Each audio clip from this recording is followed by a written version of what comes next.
Hoy, ka-coffee, magandang araw po sa inyo, Luzon, Visayas at Mindanao. Nandito tayo malapit sa Camp Aguinaldo. Dito po yung isang stasyon ng Metro Manila Subway.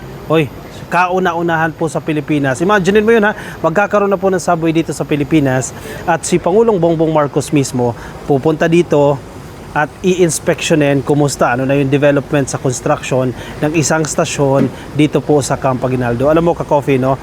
Kanina habang iniikot natin ito, magugulat ka na lang parang iisipin mo, grabe na, ang laki na po ng improvement ng Pilipinas, ang laki na po ng ipinagbago ng Pilipinas at asahan mo pa coffee, no? In the coming years, mas gaganda at gaganda pa yung Pilipinas dahil sa dami po ng mga magagandang infrastructure projects. Ay, nandito tayo dahil in-inspection ko ang isa sa pinakamalaking proyekto na ginagawa natin para sa ilalim ng Department of Transportation para sa ating mga commuter.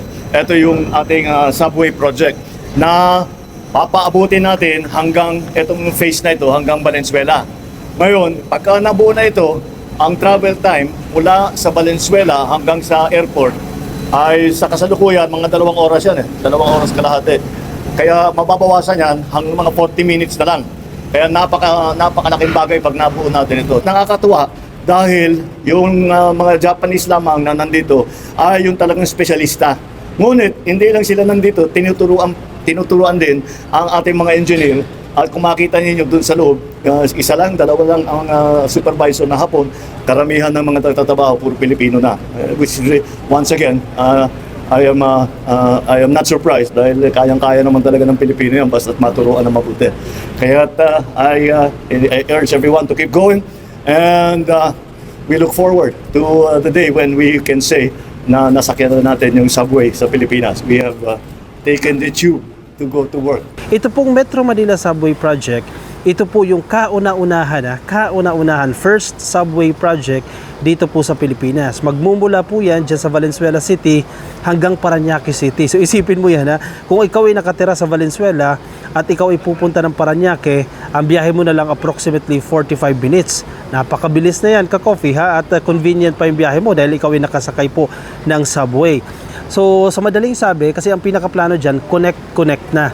Ito may common station yan, halimbawa sa Anonas, kung sasakay ka ng LRT, may transfer ka dyan papunta dito sa subway station, and then pag nakarating ka ng subway station, may line na, may way na papunta ng NAIA. So kung ikaw ay bibiyahe, mas mabilis na yung biyahe mo papuntang NAIA. So ang laking tipid yan, halimbawa kung ikaw usually pumupunta ka sa NAIA, sasakay ka ng Grab o sasakay ka ng taxi, mas mahal po yan. Pero kung nag-exist na po itong subway, mas makakatipid ka na, mas mapapabilis pa ang iyong biyahe papunta sa airport, as mas calculated pa ang iyong biyahe. Napakahusay, di ba ka-coffee?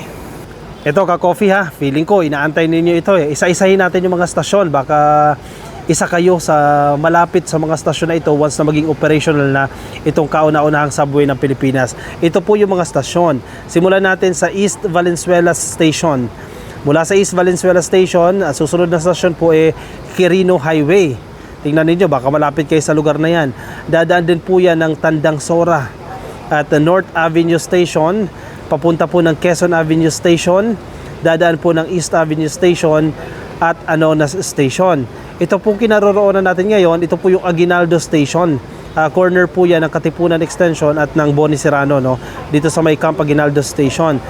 Meron din pong Ortigas Avenue Station, merong Shaw Boulevard Station, Kalayaan Avenue Station. Yung mga nagtatrabaho sa BGC, meron din pong estasyon dyan, itong BGC Station. Meron din po dyan sa Lawton Avenue, meron din sa Senate DepEd Station, merong NAIA Terminal 3. Mula po sa Senate DepEd Station, nahati ito, no? Ang observation ko dito, may route papuntang NAIA Terminal 3 Station at meron naman pong route papuntang FTI Station. Sa may FTI Station, meron pong route o may ruta papunta pong Bikutan Station. So matotal po ay 17 stations po ito. So malaking bagay po ito para sa ating mga kababayan, no, na sasakay po ng subway eventually, and hoping na mas marami pang stasyon na magbukas bago po magtapos itong terminal ni PBBM, kasi may mga assurances na po na mga ilang stasyon po ibubuksan din bago magtapos. Hopefully mas dumami pa yung mga stasyon na mabuksan dito. Ka-coffee, pinag-usapan din natin yan ha sa Salamat PBBM Podcast. Sige, balikan natin yung ating naging talakayan dyan sa Metro Manila Subway Project. Ka-BBM, no? Meron naman pong ginawa, no? kaninang umaga ang ating Pangulo na tiyak, no? Masasabi natin ang kanyang serbisyo ay ramdam na ramdam natin. No? Ginawa na pong 50% discount ang mga senior citizens at PWD, no? Effective today. Yes. Napakagandang proyekto. No? MRT, LRT. Pero nagtataka ako, ano kayo mangyayari sa korporasyon ng MRT, LRT? Hindi ba kayo mabankrupt na sa dami? ano naman yan Kasama estudyante dyan, ha? Nauna na kasi. kasama nauna na. estudyante dyan. Tapos ngayon, senior citizens and PWD. Ano naman siya GOCC naman Di ba? Sabagay, Sa sabagay. gobyerno din yan. Oo. By default, ang policy ng GOCC, 50% ng revenue should go to the treasury. Then So, 50% they can use. Yeah, sa operations Malamang, nila kaya doon natin masasabi na subsidized talaga ng gobyerno. ang mga sumasakay sa LRT, MRT. No? Bukod sa subsidized, ito nga, inano pa na 50% na ang senior citizens at PWDs. At saka estudyante. At hindi lang yan Kanina rin, nagamit na po yung Dalian train. Naalala niyo yun? Ano ba to yan? Explain mo nga yung Dalian train. Ito yung mga genius nung panahon ni Pinoy na bumili po ng mga bagon, ibig sabihin yung mga train na hindi sukat dun sa riles. So, Hindi ganun po akma, sila hindi katalino. akma, hindi akma. No? Kaninong panahon to? 2014. Kay Pinoy yan. Kay Pinoy pa to. Hindi, ayoko sabihin kay Pinoy. Ayoko sabihin Kay Pinoy. Noy.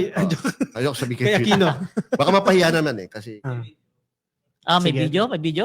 May video tayo? Sige, tingnan natin yung video, no? Tungkol sa nilungsad ni BBM na 50% discount sa MRT, LRT.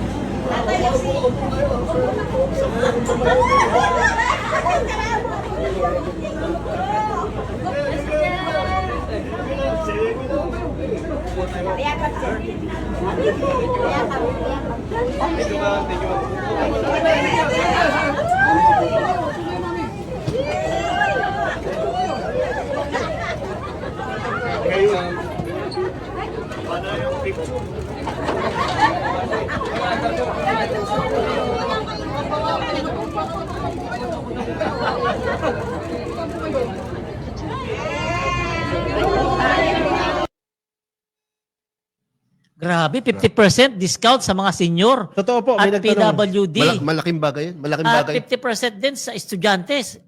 Discount. Oo. Kaya Nakitipid. napakalaking bagay sa mga mananakay ng LRT, MRT na At kung meron estudyante pang- ka, senior citizen at PWD. Pag Meron gilis pang- ka, i-avail mo ba yun? Siyempre, makapal mukha ako eh. Yan banat ni Valerista. Siyempre, halaka naman. Sasabihin ko, tax ko yan eh. Pero sinisiraan ko yung gobyerno. Okay lang yun.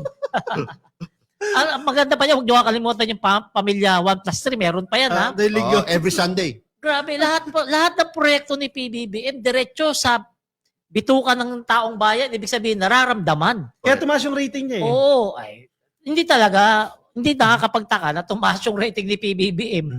Kasi nga, sa mga proyekto niya, na talagang direktang nararamdaman ng tao. Isipin mo kung matanda ka, nadilis, na binabati ko mo si PBBM. O, kulang pera mo. O, pagbayad mo, sakto lang pala kasi 50% discount. Di ba? Laking tulong. O, pag PWD ka, yung utak mo mahina. O, pagbayad mo, 50% discount pa rin kahit dilis ka. Bakit kaya di naisip na naman ng mga nakaraang administrasyon yan? Ay, wala eh. Dilis din yun eh. Ay, iniulit ko namin mga kabayan yung proyekto ni PBBM, direkta talaga na pinaparamdam niya sa tao. Walang cheche-cheche boreche. Basta matanda ka, senior citizen ka, PWD ka, estudyante ka, discounted kayo sa MRT, LRT. At kung linggo, pamilya 3+1, kapag 4 kayo, libre na yung 3, isa na lang yung magbabayad. Nagtatawanan po kami dito pero seryoso po Oo. na yung natitipid ng ating mga kababayan sa mga discount na yan ay napakalaking bagay po, no? Dahil pwede na nilang magamit yan sa kanilang mga ibang gastusin pang araw-araw. Basahin natin yung comment. Si Palerista, magagalit ang kapitbahay. Wala na nga ako kapitbahay. Bakit tatanong ko sa'yo, yung kapitbahay mo, no, binibigyan mo ba ng bigas na libre? Nung nakaraan, namigay ka ng bigas. Oo naman. Pati dilis? Kahit dilis pa yan. Kasi gaya ni PBBM, yung pagtulong ko, walang sino-sino-sino. Ganun tayo eh. Kahit dilis ka pa, kahit tawilis ka pa, na mataba ngayon, wala tayo pinipili sa pagtulong. Levy Agkawili, Father. Ang galing niyo pong combination yung tatlo. Wow, thank you, thank you. Ito, basta Gilan New. I love your podcast. Nakakatawa si Palerista at hindi kayo boring.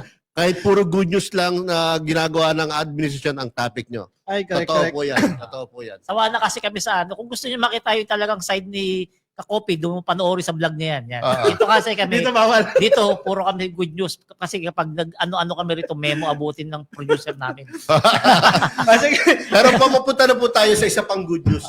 Ayan. Isa pang proyekto. No? Although itong proyekto na to mga ka-BBM, mga kayayam, ay magiging long-term pa rin. No?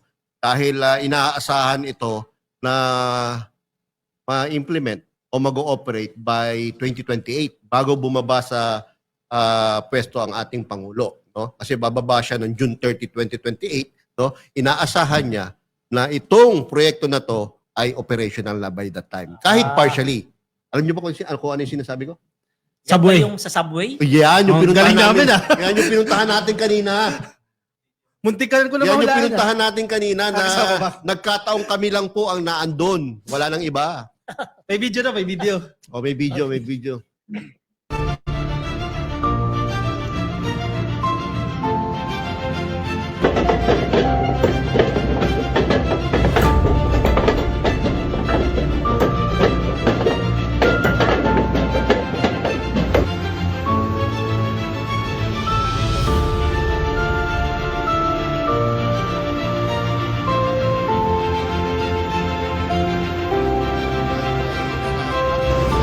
So ito po yung bahagi ng construction ng gagawing Metro Manila Subway. So yan po.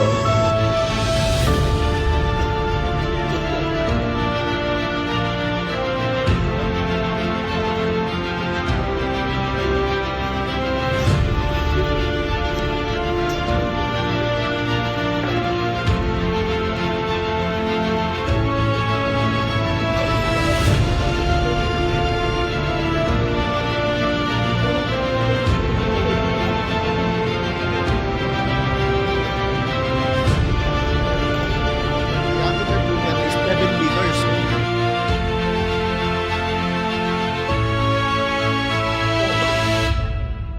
Ang nagawa pala po ay 320 meters.